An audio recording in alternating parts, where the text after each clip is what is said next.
Et on va commencer avec un chiffre, un record historique. Alors on pensait qu'il avait touché le fond, et en fait il creuse encore un peu plus. Il se rapproche de l'impopularité de François Hollande. C'était à l'automne 2014. 13% de satisfaits pour François Hollande. Mais là, Emmanuel Macron est à 17%. Information du journal du dimanche. C'est le sondage, un sondage ô combien sérieux, celui de l'IFOP. C'est baromètre même. C'est un baromètre, c'est encore plus sérieux qu'un sondage. Il existe depuis 60 ans. Il existait sous le général de Gaulle, figurez-vous. Et en effet, record d'impopularité pour Emmanuel Macron qui se rapproche de François Hollande. C'était 13% d'opinion favorable en 2014. Là, il est à 17%. Et le chiffre peut-être qui est le plus criant, c'est qu'il est même isolé dans son propre camp, c'est-à-dire qu'il n'a quasiment plus de fidèles dans son propre camp. Les électeurs qui l'ont élu en 2022 sont seulement 45% à avoir une opinion favorable de lui. Donc c'est pas que les électeurs, c'est-à-dire que son ancien dauphin, Gabriel Attal, et on verra ça dans un instant, est en train de le lâcher. Il devient de plus en plus seul. Moi, il y a quand même quelque chose qui me perturbe. C'est toujours la même chose. Quand tout va bien, on est au plus près de celui qui rayonne, et puis quand il tombe, on fonce, on le lâche. Oui, avec la dissolution, Emmanuel Macron a un peu tué son premier ministre. C'est dans les deux sens. Bien sûr. Mais quand un homme est à terre, vous, j'ai bien compris, Olivier Vial, vous poussez encore un peu plus. C'est votre personnalité. Pas tous les autres. Et les auditeurs vous jugeront, Olivier Vial. Pas tous les hommes, mais effectivement, il y a quand même. On peut comprendre aussi qu'il soit un peu isolé, en tout cas dans son camp, puisque Emmanuel Macron, depuis qu'il est président de la République, dès qu'il a mis quelqu'un en avant, il prend un malin plaisir, à un moment donné, de lui mettre des bananes sur la route et de le pousser. Ça a été le cas avec l'ancien Édouard Philippe, c'est le cas avec Gabriel Attal, c'est le cas avec un nombre incalculable de ses anciens collaborateurs. C'est vieux comme la politique, ça. Ouais, non, mais il y a quand même, non, parce qu'il y a eu une période où le chiracisme, il y avait plein de défauts dans cette philosophie-là, mais c'était la fidélité absolue à ses amis. Là, effectivement, c'est pour ça qu'il est impopulaire. C'est pas pour ça que Emmanuel Macron est impopulaire. Non, la question qu'on se pose, c'est pas tant de commenter le chiffre, c'est peut-il tenir? Parce qu'en fait, la question, on va pas commenter un chiffre. La question, c'est de regarder vers l'avenir. Vous voyez, levez la tête un peu, les amis. C'est très important de lever la tête. Surtout vous, Sébastien Ligny, pour dire bonjour. Peut-il tenir Emmanuel Macron? C'est la question qu'on va poser aux auditeurs. On est en direct avec Jean-Michel. Bonjour Jean-Michel. Oui, bonjour. Comment ça va, Jean-Michel? Très très bien. Alors, vous nous appelez d'où, Jean-Michel? Vous savez que, par exemple, sur CNews, dans l'heure des pros, ce que je fais en ce moment, c'est que je demande aux téléspectateurs de m'envoyer un petit message pour nous dire d'où ils nous regardent. Et c'est fascinant de voir ça. C'est vraiment de toute la France. Tennessee, vous aviez ce matin. Au Tennessee, on a eu la Nouvelle-Calédonie, bien sûr. On a eu la Réunion. On a eu l'Allemagne, la Grèce. Magnifique de voir que CNews, comme Europe 1, j'imagine, est suivi de loin, très très très loin. Vous nous appelez d'où, Jean-Michel? Il n'est pas loin. Il est en France. Je vous appelle du Cantal, du château d'eau de la France, on va dire. Ah, magnifique. Parce que ce matin, on a eu beaucoup d'eau. On en a besoin. On en a besoin parce qu'après la sécheresse et la canicule de l'été, on avait besoin d'eau. Donc le château d'eau de la France est en train de se reformer. Bon. Voilà. Ça fait longtemps que vous êtes dans le Cantal? Oui, ça fait maintenant une douzaine d'années que j'habite ici à temps plein. Avant, j'avais mes origines auvergnates. Voilà. Et donc, mes parents étaient montés à Paris, comme on dit. Et je regrette pas du tout de m'être installé dans le Quand je vous assure. Et alors, quel est le climat? Alors, au-delà de la pluie, quel est le climat dans le Cantal? Quand vous imaginez, vous êtes au restaurant, au café, quand vous parlez de la situation politique du président de la République, de son impopularité, qu'est-ce qu'on vous répond? Ici, c'est sûr que d'ailleurs, il n'est jamais venu nous voir. Il pourrait, parce que le monde agricole souffre. Il aurait pu venir expliquer le Mercosur, par exemple, avec Madame von der Leyen. Ça aurait été très bien de faire un petit débat chez nous. Parce qu'ici, par exemple, il y a plus de vaches que d'habitants. Donc, il y a 250 000 têtes de bétail. À un moment, il y avait 300 000, mais il y a un peu moins de têtes de bétail maintenant. Mais il y a 250 000 têtes de bétail pour moins de 150 000 habitants. Donc, vous voyez, c'est des territoires ruraux. Et c'est important d'avoir ces territoires ruraux. J'ai cru comprendre qu'il allait avoir une préférence agriculturelle française. C'est encore une fois de la poudre de perlimpinpin, pour citer l'autre. Emmanuel Macron peut-il tenir, selon vous, Jean-Michel, avec cette impopularité record, avec cette absence de majorité à l'Assemblée nationale? Comment peut-il tenir? Moi, je pense qu'il s'est fait une carapace de toute façon, parce que on a beau lui répéter que ça vienne d'un côté ou de l'autre, c'est même pas les différents. C'est tous les partis politiques quelque part qui ont des choses à lui dire, et puis il les écoute plus ou moins. Donc, moi, je fais pas trop un clivage entre les gens à ce niveau-là. J'ai fait partie des tout premiers gilets jaunes, vous savez, le 17 novembre 2018. Il y avait des gens, des artisans, des paysans, il y avait tout le monde qui était là, c'était bon enfant, et on avait posé les bonnes questions. On disait voilà, en France, il y a des sujets quand même qu'il faut aborder, qui concernent le quotidien des Français. Pourquoi ne pas faire un référendum? Et moi, je pense qu'aujourd'hui, s'il veut sortir du piège dans lequel il s'est mis avec la dissolution, il faut qu'il écoute certains qui lui disent de faire des référendums, mais pas des référendums sur des sujets entre guillemets un peu annexes. Vous voyez, par exemple, le référendum sur l'immigration. Voilà, par exemple, un référendum sur l'immigration et puis un référendum aussi, comme le propose Laurent Wauquiez, sur une réforme de l'aide sociale. Ah oui. En disant, on va demander aux Français s'ils sont d'accord pour qu'on mette un revenu minimum à 70% du SMIC. Ça, c'est une bonne question. Et je pense qu'aujourd'hui, on est des gens qui sont tolérants. Si cette question est posée, c'est les Français qui décideront. Ça concerne quand même toute la population, c'est bien plus important que d'autres sujets un petit peu annexes. Bien sûr. Le retour au peuple, c'est évidemment extrêmement important. Le retour au peuple, c'est une très bonne solution pour faire baisser la pression. Parce qu'aujourd'hui, lui, son rôle, c'est de faire se mettre les gens les uns contre les autres. Encore faut-il que quand on consulte le peuple soit entendu. Jurisprudence 2005 avec évidemment le référendum sur la Constitution européenne. Vous restez avec nous, Jean-Michel. On va écouter Gilles Kepel qui est revenu ce matin dans le grand rendez-vous sur l'impopularité d'Emmanuel Macron. Écoutez. Tout le système qui a été construit par la Ve République et notamment la fonction centrale du président de la République aujourd'hui est mise à mal. Vous avez publié un sondage sur la popularité du président. 17% d'opinion favorable, le dernier baromètre de particulièrement frappant. La Ve République était une république bâtie sur la stabilité de l'institution politique. Nous en sommes au 3e Premier ministre en une année. Donc, on voit bien qu'il y a quelque chose qui aujourd'hui, dans la construction du pacte républicain, dans la manière dont on se définit en termes de valeurs, est en train de se fracturer. Bon, vous êtes un fin analyste politique, Sébastien Ligné. Comment peut-il tenir? Que peut-il se passer dans les prochaines semaines? Bon, on va dire qu'il y a deux grandes options. La première, c'est qu'ils suivent à la fois la majorité des opposants politiques et aussi la majorité des Français, c'est-à-dire qu'ils prononcent une nouvelle dissolution de l'Assemblée nationale après un probable départ de Sébastien Lecornu dans quelques semaines ou quelques mois, et qu'on retourne aux urnes et qu'on fasse avec une nouvelle Assemblée. Et puis l'autre option qui est en train de monter et que je n'écarterai pas totalement, c'est celle de sa destitution. Donc la destitution, aujourd'hui, elle est souhaitée uniquement par la France Insoumise, qui a déposé ou qui Comment va déposer... Comment ça se passe surtout, la destitution? Alors déjà, il faut qu'on caractérise une faute grave du président de la République, ce qui n'est pas évident, je l'entends. Et ensuite, il faut que ce soit voté au Parlement par les 3/5 des deux chambres, donc Sénat plus Assemblée nationale. Donc ça arrivera jamais. Donc c'est un pari extrêmement complexe. Mais là, en disant qu'il était fin analyste politique. Non mais là où ça change tout, c'est que si demain, comme on l'entend et qu'on commence à l'entendre, le Rassemblement national se décide à voter également une destitution avec la France Insoumise, si jamais Emmanuel Macron, après un départ de Sébastien Lecornu, s'entêtait à ne pas vouloir dissoudre et à nommer un 4e, un 5e, un 6e, un 7e Premier ministre. Oui, mais si demain vous vous retrouvez avec quasiment une majorité de députés de l'Assemblée nationale qui votent une destitution du président de la République, même si celle-ci ne va pas au bout, ça enverrait un signal dramatique pour l'autorité du président de la République, et je pense que ça pourrait pousser une nouvelle démission ou en tout cas une nouvelle dissolution. Ce serait du jamais vu.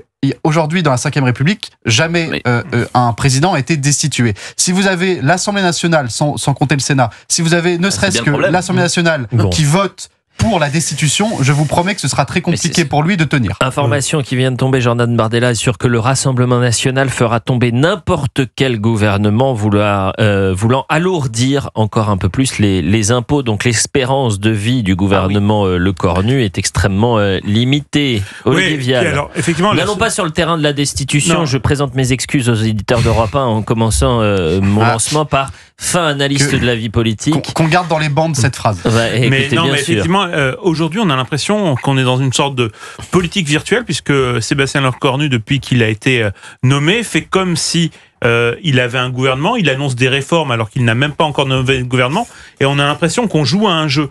Sauf que effectivement, il y a un moment où la réalité va rattraper l'absence de gouvernement, et Sébastien Lecornu, qui essaye absolument depuis quelque temps de donner des gages à la gauche, eh bien, il va avoir une sanction à droite s'il donne des gages à la gauche. Et s'il perd le soutien des LR, et s'il continue à agiter des chiffons rouges devant le Rassemblement national, sa durée de vie va être encore très limitée. On poursuit la discussion dans Elliott Deval et vous autour du président de la République. Emmanuel Macron peut-il tenir avec un niveau d'impopularité record, seulement 17% de satisfaits? Il va bientôt rejoindre peut-être un certain François Hollande. Jean-Michel, merci. Merci d'avoir réagi en direct avec nous. Merci, à bientôt. Bon, vous embrassez Goya. Vous avez compris la blague, vous. Ouais, Sébastien Ligné, il n'a pas compris. Cantal Goya. Bien fait. Excellent. Michel. Non, mais vous savez, nous, on est aussi pour la parité. Donc, on dit que c'est Gwendal qui a oublié le Cantal. Ah, bah, écoutez, parfait. Et bah, écoutez, vive la parité et vive le Cantal. Voilà. Je vous embrasse fort, Jean-Michel. À bientôt, merci. À bientôt. 12h16 sur Europe 1, Elliott Deval et vous, ça continue dans un instant. Restez avec nous et comme Jean-Michel, si vous souhaitez réagir à l'émission, n'hésitez pas à nous appeler. Le standard vous est toujours ouvert, 01 80 20 39 21. À tout de suite. Europe 1. Elliott Deval et vous. Il est 12h18. Les feux de l'amour. Le divorce. Une relation qui est en train de s'effriter. Des cœurs qui saignent. Un cœur qui bat difficilement aujourd'hui. Lequel? Je ne parle pas de Sébastien Ligné et du fait qu'il soit rentré dans le plateau d'Europe 1 sans dire bonjour, non. Je parle d'Emmanuel Macron et de Gabriel Attal. Gabriel Attal qui est en train de rompre politiquement avec Emmanuel Macron. C'est dur ce qui se passe à La République En Marche aujourd'hui. Et si vous voulez en parler sur Europe 1, évidemment, un numéro 01 80 20 39 21. Emmanuel Macron est au plus bas dans les sondages. Record d'impopularité, 17% d'insatisfaits. Et pourquoi je vous dis Gabriel Attal, pourquoi les feux de l'amour? Parce qu'il y a un air de campagne présidentielle attendu aujourd'hui à Arras. Cet après-midi, Gabriel Attal va prononcer le discours de clôture de la rentrée politique de son parti Renaissance. Un discours annoncé comme fondateur pour son entourage avec la volonté de marquer une rupture avec Emmanuel Macron. Peut-être qu'il n'a pas rompu avec la France Insoumise en cas de législative anticipée. Arthur Delaborde. Il veut tourner la page du macronisme. À Arras, Gabriel Attal veut apparaître en homme libre, décidé à poser les jalons d'un projet présidentiel. Son ambition, selon ses proches, réinventer un modèle de société, en repensant retraite et protection sociale, en adaptant nos institutions à une vie politique désormais tripolaire, une manière d'affirmer qu'il faut renverser la table et rompre avec Emmanuel Macron. Le patron de Renaissance assume des critiques à peine voilées contre son ancien mentor, pouvoir trop vertical, absence de réforme constitutionnelle, incapacité à associer élus locaux et opposition.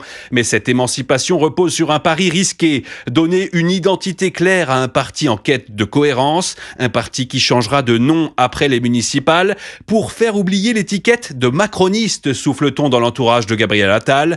Derrière le discours fondateur d'Arras, annoncé par ses proches, c'est bien un bras de fer avec Emmanuel Macron qui s'installe à 2 ans de la présidentielle. La bataille de succession est bel et bien engagée. Les feux de l'amour, le nouvel épisode donc. Emmanuel Macron peut-il tenir? C'est la grande question qu'on se pose si vous souhaitez réagir. 01 80 20 39 21 en direct sur Europe 1. C'est très intéressant de voir ce qui est en train de se passer. Jules Torres. Non, mais on voit bien que tout le monde... Rupture, émancipation, qu'est-ce qui se passe? Non, mais tout le monde quitte le navire et c'est normal. Il faut quand même rappeler que Emmanuel Macron a tué son Premier ministre Gabriel Attal avec cette dissolution. Et évidemment, entre les deux hommes, ils n'ont pas réussi à retisser le lien. Mais en réalité, Emmanuel Macron, c'est aujourd'hui, souvenez-vous, le livre d'Étienne Campion, Un président toxique, et donc c'est quelqu'un d'extrêmement radioactif pour toutes les personnes qui l'entourent. Donc à Gabriel Attal, c'est également le cas. Regardez Sébastien Lecornu aussi. Il était bien content d'être au plus près d'Emmanuel Macron en 2017. Non, mais après, c'est la vie politique. La vie politique, elle est jalonnée de disputes, de trahisons. C'est comme ça. Et Gabriel Attal a sans doute été le premier à être trahi par Emmanuel Macron. Donc là, le sujet, c'est qu'on va peut-être pas rester à bord du Titanic alors qu'Emmanuel Macron est en train d'écoper l'eau du navire. Non, il faut peut-être le quitter à un moment donné. C'est ce que veut faire Gabriel Attal. Il y a quand même un sujet. On parlait de l'impopularité d'Emmanuel Macron. Le record d'impopularité du général de Gaulle, c'était 42%. Le record de François Mitterrand, c'était 22%. C'est des scores qui sont quand même assez hauts. Sauf que ça intervenait. Pas tellement, non, mais c'est assez haut dans le sens où c'était dans les dernières semaines de leur mandat. Là, il reste 2 ans. 68 pour le général de Gaulle et c'était en 94 pour François Mitterrand. Là, le problème, c'est qu'il y a 19 points entre maintenant et la fin programmée du second quinquennat d'Emmanuel Macron. Donc le sujet, c'est comment on tient dans ce pays alors qu'on voit bien que rien ne va et tout part à volo. Bonjour Odile. Oui, bonjour. Comment ça va, chère Odile? Eh ben, écoutez, je vais très bien. Vous nous appelez d'où? Je vous appelle du bas de l'Aisne. Du bas de l'Aisne. Ah bah écoutez, magnifique. J'imagine que vous écoutez attentivement les analyses de nos To Be Free, c'est-à-dire Olivier Vial, Jules Torres et Sébastien Ligné. Bonjour Odile. Bon, à la question Emmanuel Macron peut-il tenir? Quelle est votre réponse, chère Odile? Sans hésitation, non, évidemment. Il va être renversé à la première... Enfin, du moins, il ne va pas être renversé, lui, mais il ne peut pas tenir. Bon, d'abord parce que, vous n'arrêtez pas de le dire ce matin, la popularité s'effondre, évidemment, mais ça c'est normal. Il n'aime personne, il dit tout et son contraire, et puis, si vous voulez, il n'a qu'une seule idée, c'est de faire la politique de la terre brûlée. Genre Attila, nouvelle formule. Moi, c'est ce que je pense. Il est narcissique, on l'a dit. Que peut-on dire encore? Eh bien, là où, si vous voulez, évidemment, ça va être compliqué, je pense. Évidemment, on entend, bah oui, on va le renverser, etc. Non, avant, il y a encore quelque chose qu'il peut faire et qu'il a envie certainement de faire. C'est quoi, Odile? Eh bien, c'est très simple. Il veut gouverner parce que, pour l'instant, il préside normalement. Enfin, il devrait. C'est son boulot. Mais il veut aussi faire tout à la fois. Il veut gouverner. Et pour ce faire, et je n'arrête pas d'y penser, ça fait des mois que je radote et que, voilà, je répète toujours la même histoire. Moi, c'est la première fois que je vous ai, donc je ne sais pas ce que vous allez dire. C'est autour de moi. J'organise certaines conférences et je raconte toujours l'histoire de l'article 16, à savoir que là, l'article 16, il peut tout faire tout seul.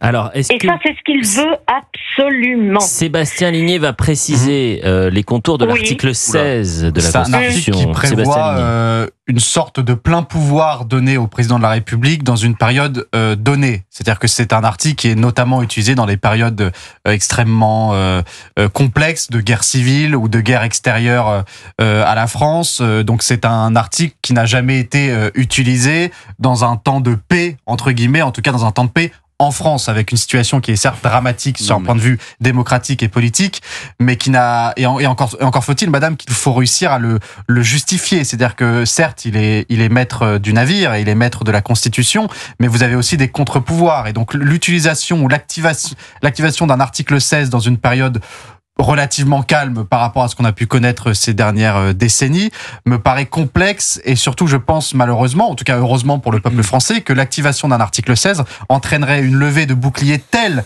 dans l'opinion qui est déjà majoritairement contre le président de la République, que s'il venait à l'activer dans un monde imaginaire, je pense que ça ne ferait qu'une seule chose, c'est-à-dire ça précipiterait son départ. Non, mais surtout, je précise juste que l'article 16 a déjà été activé une seule fois par le général de Gaulle, c'était en avril 1961, au moment du putsch des généraux à Alger. De Gaulle avait annoncé l'activation le 23 avril 1961 et les pouvoirs exceptionnels ont duré environ 5 mois jusqu'en septembre.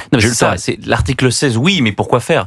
Si Emmanuel Macron considérait que le Parlement ne servait à rien, que le gouvernement servait à rien, et surtout qu'il voulait agir sur la politique intérieure et faire voter beaucoup de lois, des lois qui ne seraient pas votées par le Parlement, il le ferait. En l'occurrence, on a bien le sentiment que depuis plusieurs mois et même depuis 1 an, il en a rien à faire de ce qui se passe sur le plan intérieur. Lui, ce qui l'intéresse, c'est sa stature internationale, c'est le plan extérieur, c'est la raison pour laquelle demain il va reconnaître l'État de Palestine, c'est pour ça qu'il est extrêmement actif sur le dossier ukrainien. En réalité, je vois pas tellement pourquoi, et j'entends bien cet argument des pleins pouvoirs parce qu'il ne lui reste que ça, je vois pas pourquoi il utiliserait l'article 16, on n'a aucune raison aujourd'hui de penser qu'il pourrait le faire. Mais je vois pas quelle pourrait être sa solution pour avancer sur les 18-19 prochains mois. Il veut tenir. La vraie question, oui, c'est durer. Et effectivement, est-ce qu'on est sûr que même s'il a 5% d'opinion favorable, ça l'oblige à changer de cap et à renoncer au pouvoir? C'est pas sûr. Parce qu'effectivement, il est dans cette logique-là qui est j'y suis, j'y reste. Il l'a dit plusieurs fois. Ce n'est pas parce qu'il est impopulaire, parce qu'effectivement, je pense qu'aujourd'hui, ça glisse sur lui comme sur les plumes d'un canard.